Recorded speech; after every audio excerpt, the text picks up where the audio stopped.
Kembali bersama saya pada metode penelitian, dan kali ini saya akan bahas mengenai hipotesis penelitian. Apa itu definisi daripada hipotesis tersebut? Hipotesis penelitian. Perumusan hipotesis penelitian merupakan langkah ketiga dalam penelitian setelah peneliti mengemukakan landasan teori dan kerangka berpikir.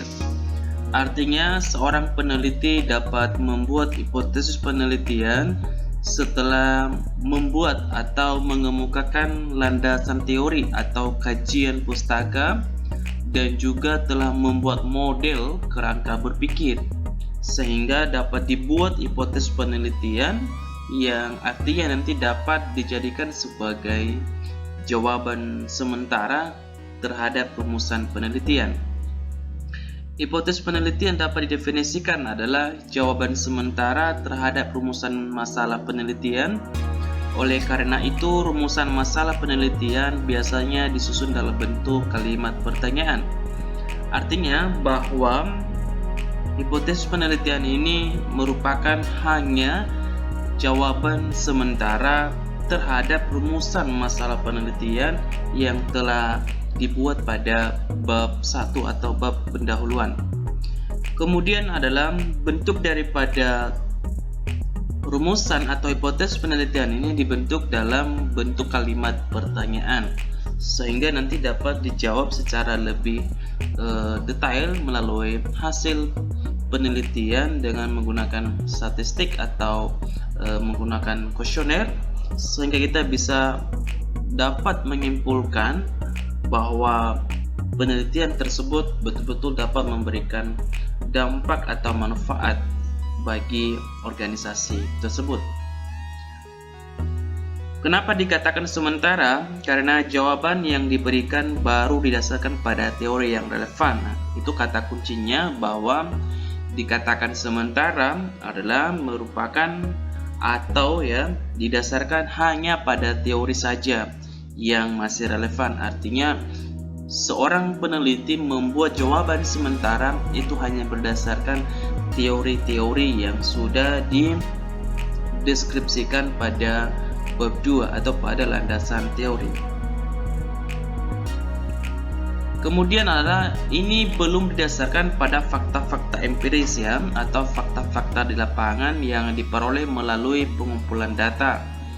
Jadi hipotesis juga dapat dinyatakan sebagai jawaban teoritis terhadap masalah penelitian, belum jawaban yang empirik.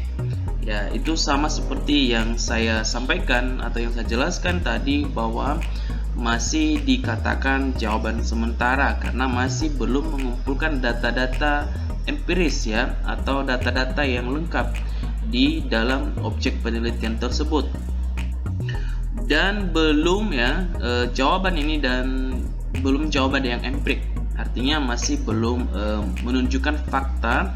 Ini hanya berdasarkan teori-teori saja. Apakah betul nanti itu pada saat kita atau seorang peneliti untuk melakukan penelitian?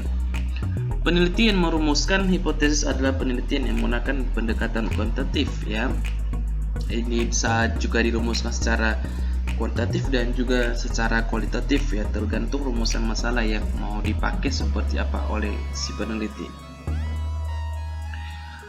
Adapun berbagai macam atau bentuk-bentuk daripada hipotesis itu sendiri adalah bentuk-bentuk hipotesis penelitian sangat terkait dengan rumusan masalah penelitian.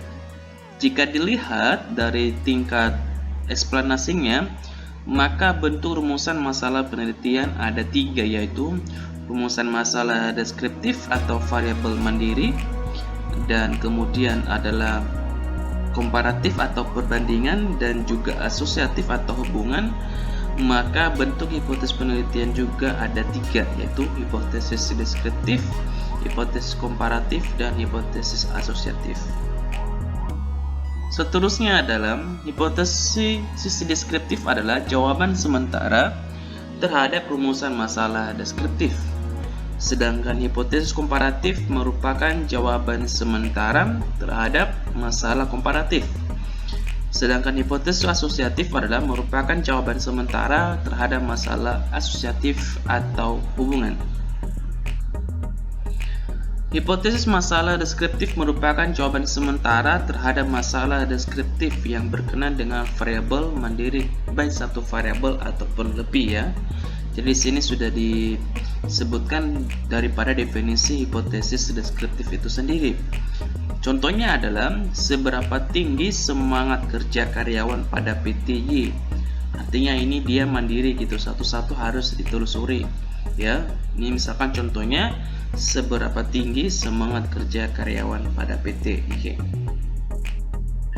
Berikut adalah hipotesis komparatif. Hipotesis komparatif merupakan jawaban sementara terhadap rumusan masalah komparatif. Contohnya adalah bagaimanakah produktivitas kerja karyawan pada PT-Y jika dibandingkan dengan PT X. Kita lihat tadi bahwasanya komparatif itu adalah perbandingan, artinya dia membandingkan antara PT-Y dan PT X, misalkan ini contohnya, atau misalkan antara objek A dan terhadap objek B, antara objek A dan objek B. Jadi dia harus melihat bagaimana produktivitas kerja karyawan di kedua PT tersebut. Ya, kita lihat tadi bahwasanya komparatif itu adalah merupakan bentuk hipotesis perbandingan. Ya.